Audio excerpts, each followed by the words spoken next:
This collaboration for our hospital started when chair of preterm birth collaboration, Professor Newman, gave me a phone call stating that, well, we have been seeing you working and we would love you to be part of this collaboration because you have had good outcomes in the past with women-centered care. And that was a bit of a surprise to me on the phone call, and I said, yep, we will do it. It's basically all women focused, where we try our best to reduce early term births and preterm births in our lovely ladies in the catchment area. The national project has a goal of reducing this early term birth and preterm birth by 20% by year 2024, month March.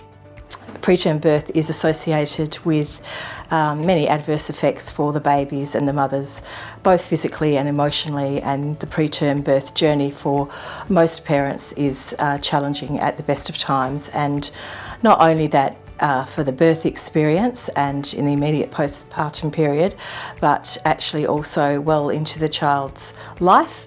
There's a lot of issues in education, numeracy, literacy, socializing behavior, externalizing their socializing behavior. And I thought, right, this is the right time. We can contribute to society. We can contribute in our way. So that's where we are now. My son was born at 32 weeks with for unknown reasons. Till this day, I'm not sure why. It was many years later that we finally tried, and I fell pregnant when we moved to Perth, but it happened to be during COVID. So all my pregnancy went through quite a few hiccups at the time, and people being seen, not being seen. So somewhere along the way I got missed and didn't get flagged, and I went through my pregnancy without really much intervention. I think at about 29 weeks there was a phone consult with the GP that he mentioned something about, so why have you not been commencing progesterone? And I managed to keep her in until 35 weeks, and then she was another spontaneous sort of delivery.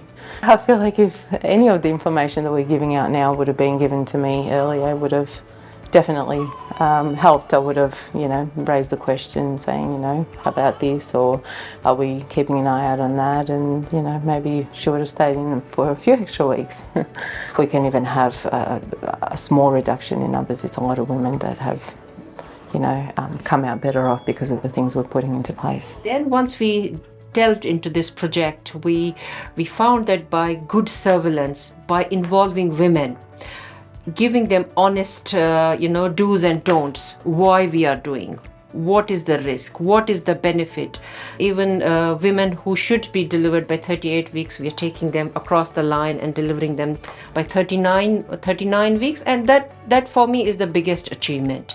That where in previous days before implementing this, we were scared even to think of taking women to 39 weeks, but with everybody on board, understanding the balancing measures of surveillance versus bad outcomes, we are achieving this. I think that is the most important thing for us.